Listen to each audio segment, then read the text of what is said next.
Hello everybody, my name is Hako and welcome into my channel. Today I wanted to discuss the upcoming changes that we get in Season 4 of Eternal Return, called Lights Out, Somersault, Sundown, Sunset. We recently got a preview video and I've gone over the patch notes and decided, hey, let's make a video, go over them, discuss. Because overall, I think Season 4 is going to be super exciting. We're getting some cool changes. But I do also have like some worries with what's coming. So let's first dive into, if you haven't seen it, what's actually happening Season 4. Come along. So the main big thing about Season 4 is weather variables, or a weather system. We will now have different weather when we spawn into Lumia Island, and these weather conditions will affect gameplay in different ways. You will have your main weather, which, as I understand it, covers the entire map.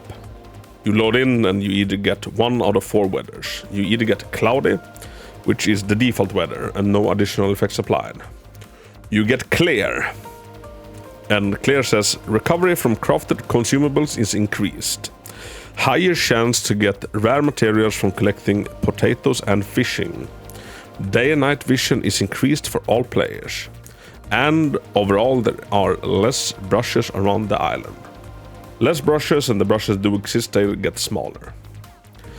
And then you have rainy. And monsters' attack power is reduced. The range at which test subjects can hear noises, skill sounds, footsteps, and more is reduced due to the rain. Overall, there are more brushes around the island. So more brush spawns, and also the brushes that do exist, they will be bigger because of the rain. They thrive in this weather. Now comes the weather I think it's gonna be like most of a nuisance. The fourth and last main weather, is sandstorm.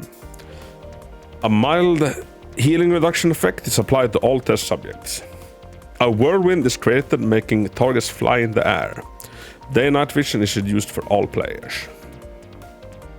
So, out of all the weathers, I think like this is gonna be the most ass one. I think it's gonna be annoying not seeing, like having reduced vision, and I also think that the sandstorms that can come sweep you up, throw you away, are gonna get on people's nerves. And I feel like they're gonna get on my nerves.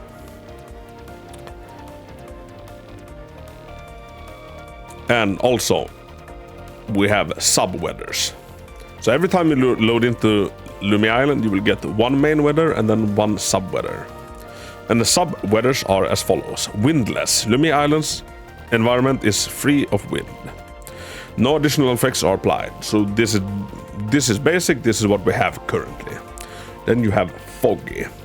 Noise pings are not shown on the screen. Air supply box locations are not displayed. Now I think foggy might actually be really fun. Out of like everything weather-wise, foggy is what I'm looking forward to. So if someone is crafting nearby, this is how I understand it. Someone is crafting nearby, you don't get the exclamation mark on your map telling you that someone is close. Same with fighting, like just less information overall, and I think that has the potential to be really fun. Then you have strong wind. Strong wind zones are created. Test subjects within the wind zones gain movement speed. So you will find windy zones and you just run faster in those zones. And fourth and last of the sub-weathers is going to be equally annoying as sandstorms. You have lightning. Lightning strike occurs randomly outdoors. Notice the wording outdoors. You don't get struck by lightning if you're inside a building. Now that is a cool little touch. I like that building part. I don't know, it just adds a little bit of realism to everything. And test subjects struck by lightning take damage. Now,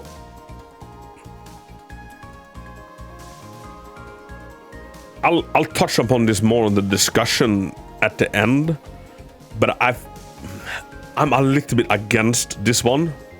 Like, if you play the turn on return, like, you know the intensity of like a close fight where you win it by the hair. Like, you really have to fight for it. It's super close.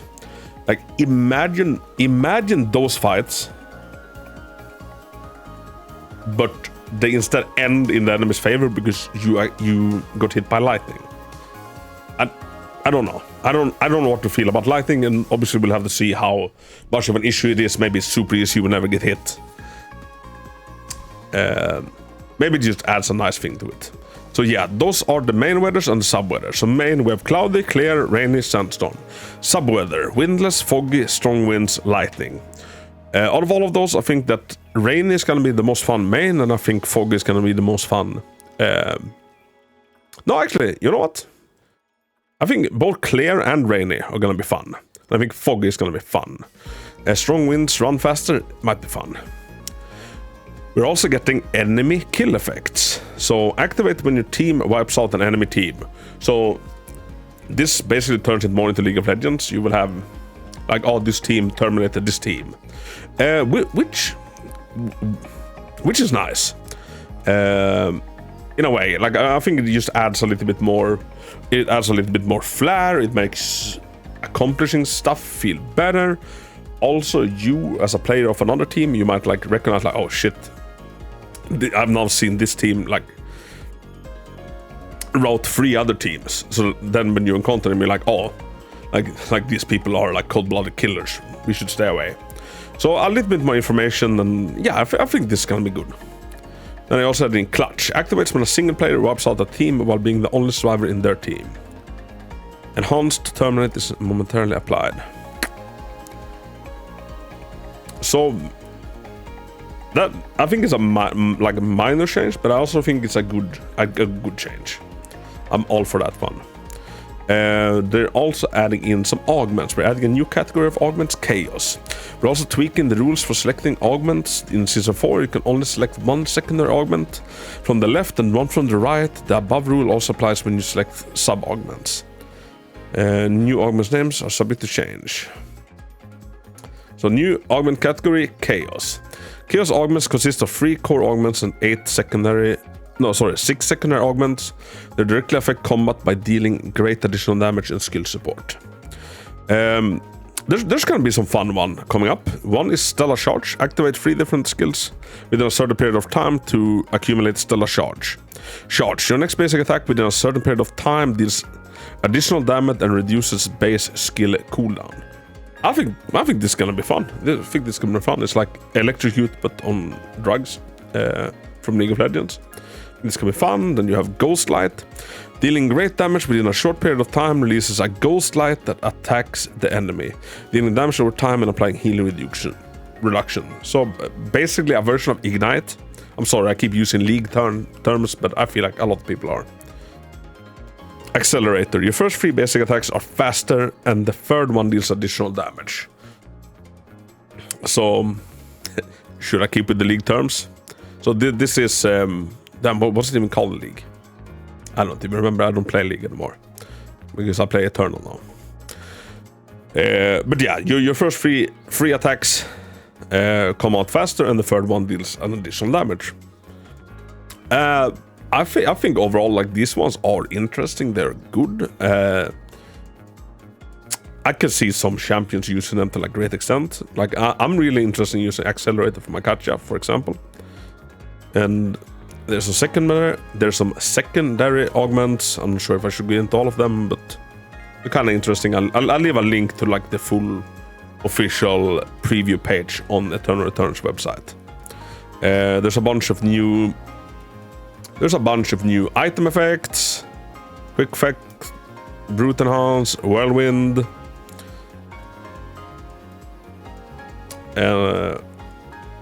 Let's see whirlwind. Whirlwind, hitting an enemy 3 times with a skill within a certain period of time releases a whirlwind that deals skill damage every second for 5 seconds. So yeah, there are some new cool effects coming to some items that I feel are gonna spice up the combat, spice up the gameplay a little bit, spice up people's builds. Oh, also one other big thing coming are eco objectives. So these are basically like the fauna you can find in the woods if you played League of Legends. Like you can find berries, mushrooms, like whatever.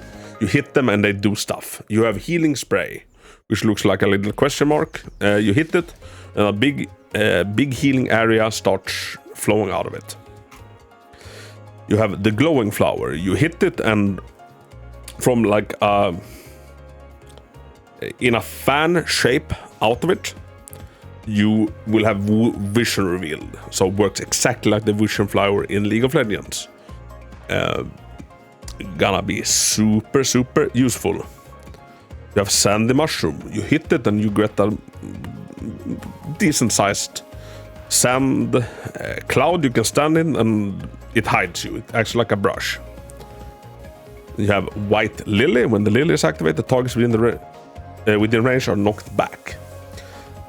So basically works like a I should stop using League terms, but like a Sig's satchel or the explosive flower in League of Legends. Honestly, I feel like they took this mechanic from League of Legends. Like they make it work. So I think in all, it's gonna be a good change. But I feel like the inspiration clearly came from League's eco objectives. So you shoot this flower, you hit this flower, and it will just like push back anyone around it. Gonna be super useful to get rid of kiters and whatnot. Then you have bomb fruit. I got mixed feelings about this fruit, but bomb fruit. The fruits are released in the opposite direction of the attacker in a fan shape, dealing damage. So yeah, it's basically like a directed explosion. Like you hit it on one side, it explodes forward in another side. In the video where they showed it off, like it basically takes half health of like mutant bears, and I'm not sure what I feel about like mutant bears being soloable by so many characters simply if a bomb fruit is next to it. Hey, maybe it's great. And we're getting some new awesome skins. Most excited about this, or most exciting things, most exciting skin for me personally, it's Holy Hell swimsuit Kiara. Katya.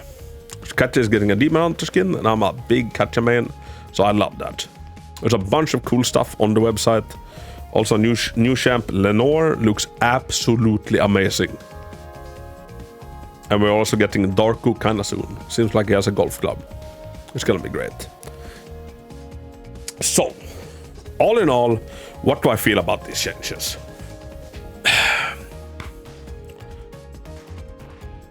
A mixed bag. One, I don't.